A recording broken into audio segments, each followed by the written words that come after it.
आज हम हिंदी व्याकरण के अंतर्गत भाषा के विषय में पढ़ेंगे।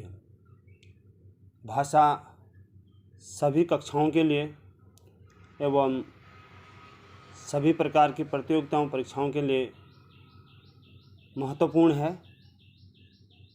तो आइए आज हम भाषा के विषय में पढ़ेंगे। तो सर्वप्रथम मैं भाषा का आपको अर्थ बताऊंगा कि भाषा शब्द भाष धातु से बना है, जिसका अर्थ है बोलना। क्योंकि मनुष्य जो भी विचार व्यक्त करते हैं बोल करके ही करते हैं। और प्राचीन काल में जब मनुष्य आदि मानव था तो भाषा का विकास नहीं हुआ था, तो संकेतों के माध्यम से किसी प्रकार से अपने विचार व्यक्त करता था। और इसमें एक शब्द आया है कि भाष धातु। तो धातु जो शब्द है, धातु का अर्थ होता है मूल शब्द। जैसे हम लिखना, लिखकर, लिखावट, तो ये लिख शब्द जो है इसका मूल शब्द है। उससे फिर हम अलग अलग, जैसे कि हम संस्कृत में पढ़ते हैं लिखति लिखता लिखन्ति या पठति पठता पठन्ति, तो ये जो भाष धातु है तो वही ये मूल रूप कहा जाता है। धातु जो होता है किसी शब्द का मूल रूप होता है। इस प्रकार से इसकी जो परिभाषा बनती है भाषा की, कि भाषा वह साधन एवं माध्यम है जिसके द्वारा मनुष्य अपने विचार, भाव तथा इच्छाओं को व्यक्त करता है। और इसके पश्चात भाषा के भेद भी हैं। तो भाषा के मुख्यतः दो भेद हैं, मौखिक और लिखित। तो मौखिक जो भाषा है उसकी परिभाषा क्या बनती है? भावाभिव्यक्ति एवं विचार विनिमय हेतु किसी समाज द्वारा स्वीकृत ध्वनि या संकेतों के समूह को मौखिक भाषा कहते हैं। तो शब्दों पर ध्यान देंगे। जैसे कि ये भावाभिव्यक्ति है, तो इसकी यदि हम संधि विच्छेद करेंगे, भावधन अभिव्यक्ति, यानी हमारे अंदर जो विचार आ रहा है, भाव, उसको हम व्यक्त करते हैं, किसी दूसरे व्यक्ति से कहते हैं। एवं विचार विनिमय, और विचारों का विनिमय का मतलब होता है अदला बदली, यानी अपने विचारों की अभिव्यक्ति एवं विचारों की अदला बदली, है ना। एक दूसरे का अपने विचार दूसरे को सुनाना और दूसरे के विचार स्वयं ग्रहण करना।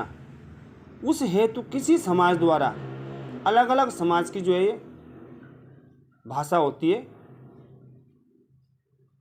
वो स्वीकृत की जाती है कि किसी के लिए क्या कहेंगे, तो वो ध्वनि या संकेतों के समूह, यानी बहुत सी ध्वनियाँ होती है और बहुत से संकेत होते हैं, तो उस समूह को मौखिक भाषा कहते हैं। प्रारंभ में मौखिक भाषा का ही विकास हुआ था। अब मौखिक भाषा के भी दो भेद होते हैं। पहला है सांकेतिक भाषा और दूसरा है वाचन भाषा। सांकेतिक भाषा जैसे हम सभी लोग जानते हैं कोडिंग लैंग्वेज या कोड लैंग्वेज, और दूसरी है वाचन भाषा, स्पीकिंग लैंग्वेज। तो जो पहला भेद है इसका सांकेतिक भाषा। तो जब हम मन के भावों या विचारों को संकेतों के माध्यम से व्यक्त करते हैं तो उसे हम सांकेतिक भाषा कहते हैं। अर्थात मन के भावों या विचारों को संकेतों के माध्यम से व्यक्त करना सांकेतिक भाषा कहलाती है। जैसे कभी हम पूछते भी हैं किसी को कि खाना खा लिया, तो हम कोई ध्वनि किए हुए, कोई बिना आवाज़ निकाले हुए हम सर हिला देते हैं। यदि नहीं खाया तो हम तब भी सर हिलाते हैं, खा भी लिया तो हम सर हिलाते हैं कि हमने खाना खा लिया। तो ये एक संकेत हुआ, हाथों के माध्यम से, किसी भी माध्यम से जो हम संकेत, ये आपकी सांकेतिक भाषा हुई। तो ये मौखिक भाषा के अंतर्गत ही आता है। दूसरा भेद है इसका वाचन भाषा।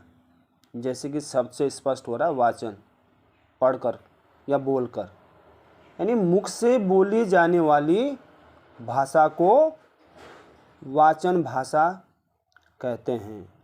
जैसे हम भाषण देते हैं या किसी से हम अपने विचार व्यक्त करते हैं, या हम कोई पुस्तक पढ़ते हैं, अखबार पढ़ते हैं, तो ये वाचन यानी पढ़ करके या बोल करके हम विचार व्यक्त करते हैं।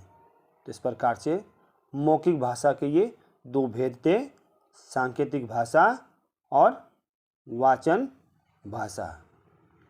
सांकेतिक भाषा के विषय में और कहना चाहूँगा, जैसे आजकल आप मोबाइल है, कंप्यूटर का ज़माना है, तो वहाँ पर संकेत कोड बना रहता है, तो हम उसी को क्लिक करके जो भी ऑप्शन निकालना चाहते हैं वो निकाल सकते हैं। अब इसके बाद आता है लिखित भाषा, जो कि ज़्यादा प्रामाणिक है, और वर्तमान समय में तो लिखित भाषा का ही महत्व है, या लिखित प्रमाण कह सकता हूँ मैं।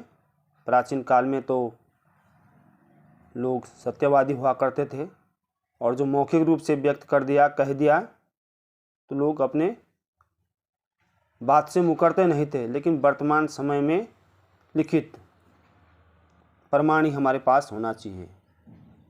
तो मैं इसकी सबसे पहले आपको परिभाषा बताऊंगा कि जब हम अपने भावों या विचारों को लिखकर व्यक्त करते हैं तो उसे भाषा का लिखित रूप कहते हैं। कोई भी चीज़ हमें, कोई बात अपनी कहनी है, कोई भी विचार यदि हमें व्यक्त करना है तो लिख करके, केवल मौखिक नहीं। तो इसलिए मैंने पहले आपको बताया था, जो लिखित भाषा होती है, लिखित कोई भी कार्य होता है, वह ज़्यादा प्रामाणिक होता है। तो इस प्रकार से ये भाषा के मुख्य दो रूप हैं, मौखिक भाषा और लिखित भाषा। और अंत में मैं आपको भाषा की कुछ विशेषताएं बताने जा रहा हूँ। तो जो पहली विशेषता है वो है कि भाषा जो प्रतीकात्मक होती है। किसी न किसी प्रतीक, कुछ न कुछ प्रतीक जो है होता है भाषा का। हम कोई ध्वनि निकालते हैं या किस चीज़ के लिए करें, आने के लिए, जाने के लिए, जो भी कुछ है, तो सबसे पहली जो विशेषता है वो है प्रतीकात्मक। दूसरी है ध्वनिमय, क्योंकि अगर ध्वनि आवाज़ नहीं आएगी तो भाषा के द्वारा विचार कैसे अभिव्यक्त होंगे। और तीसरी है भाषा का मनुष्य से संबंध होता है। लिखा हुआ हमने मनुष्य से संबंध, यानी भाषा का मनुष्य से संबंध, क्योंकि भाषा जो होती है इसका संबंध मनुष्य से होता है, और मनुष्य जो है आपस में विचारों, भाषा के माध्यम से विचारों का आदान प्रदान करते हैं। और चौथा है मुख से उच्चारित। भाषा का जो उच्चारण होता है मुख के द्वारा किया जाता है या मुख से किया जाता है। पांचवा है अनुकरण, अर्थात भाषा को हम अनुकरण के द्वारा ग्रहण करते हैं। जैसे वर्तमान समय में भी हम देखते हैं या प्राचीन काल में तो विशेषकर था।